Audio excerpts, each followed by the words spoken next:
Good morning, Facebook.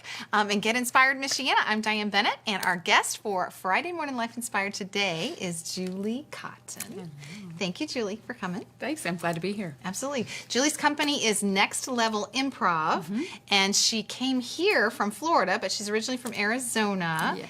And Julie's going to tell us, for those of you that have never seen Life Inspired before, about her ... moment. So Friday Morning Life Inspired is all about how life was just kind of going along. You may already have had a relationship with God, or you may not have, but something happened in your life that turned your feet to a new inspired walk. And so Julie's story is kind of fun. Yes. So tell us the backstory before your ... moment. Well, I've been a long time believer, follower of Christ, from the time I was we were raised in the church, and I chose it for myself when I was 15, and I still kind of liked to do it all in my own power, so I was a big time efforter, like I'm going to make it happen, not really trusting God with some of the details. Right. So that was kind of a life of effort. I did a lot of stuff, up to a lot of stuff, still up to a lot of stuff, and, the precursor was that I was overloading I was massaging people, I was teaching martial arts at a recovery center and an improv at a recovery center, and I had done like 11 hours worth of work one day, and my bicep tendon actually slipped out of my shoulder. Wow. So Oh my gosh. it's like I could not massage people. I couldn't muscle my way through it anymore. That was the moment where it was like, okay, God was like taking my doing it in my own power away from me. Wow. What a great testimony for all of us. Because, I mean, really, that's what we do. We're supposed to be human beings and but we tend to want to be human doings. Yes. So your ... moment was this muscle thing. Yeah, I could not do it on my own anymore. Right. I had to lay it down. So how did you lay it down? What happened? Well, then I spent a lot of time in meditation, just being with God, and in that time I started getting like these ideas for what was next, and it came out in the form of writing. I wrote this whole curriculum about the art of teaching and like how to.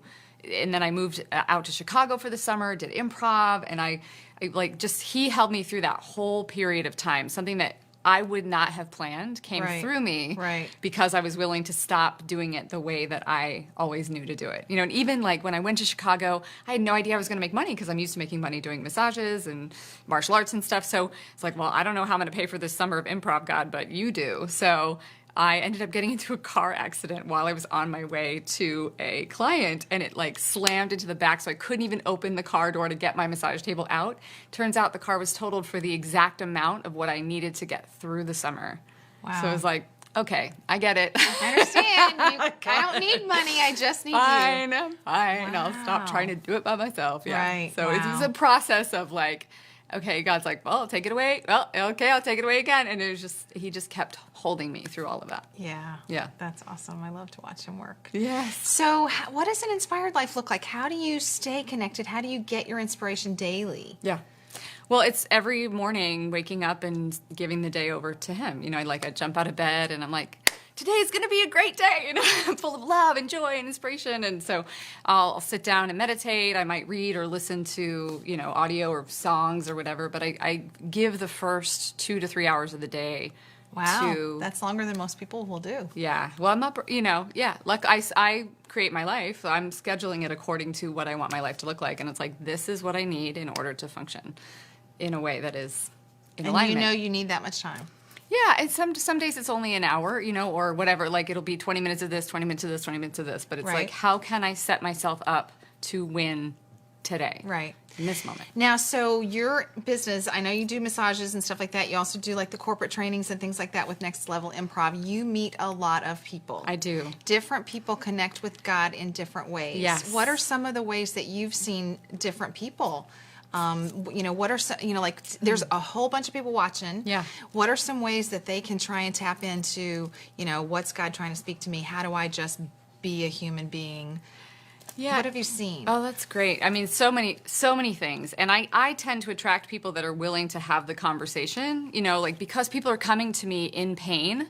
A lot of times on the massage table, they're wanting healing, or with laughter, with improv, they're wanting relief.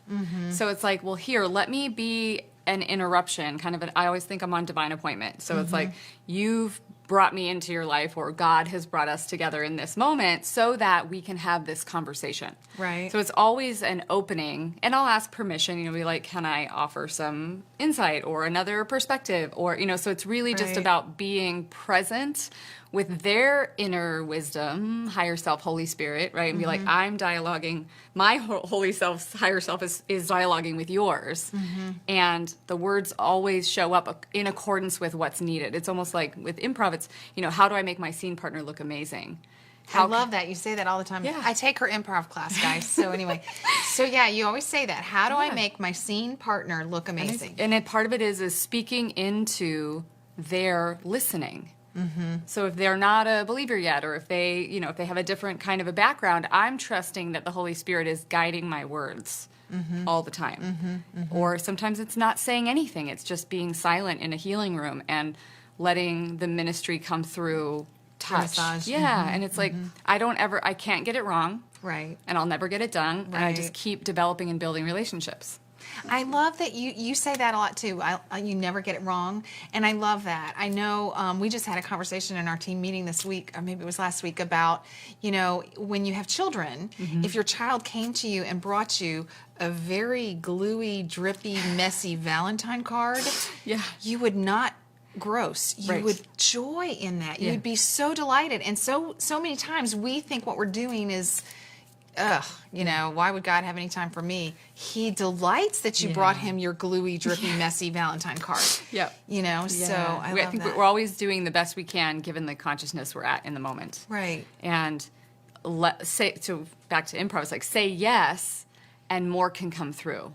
But if I'm in resistance to what's No, I don't in want front that. of me, I don't want, I can't do that, I'm not enough, or whatever the resistance is, however it shows up for each person, then it's like, well, all right, so God will patiently wait for you to be open, and so it's like we're on divine appointment, like we can't get it wrong, Right. So even if we're going to stay in resistance, okay, God's like, I got you, you and your resistance, I will stay and wait for you. Yeah. Very cool. Yeah. Thank you so much for Thanks. sharing. Yeah, my pleasure. All right, you guys, thanks for watching. If you would like to get together and meet with Julie for coffee, or learn about a massage, or learn about improv, or learn about her walk with God, I'm sure she would love to do that. And you can message us here. We'll put you in touch. If you know other people whose stories should be shared, please message us. We want to know who needs to tell their story, because every person's story is different, and it ministers to a different person that's watching. So let us know. Thanks so much for watching. Y'all have a great day. Julie, thanks again. Thank you. All right.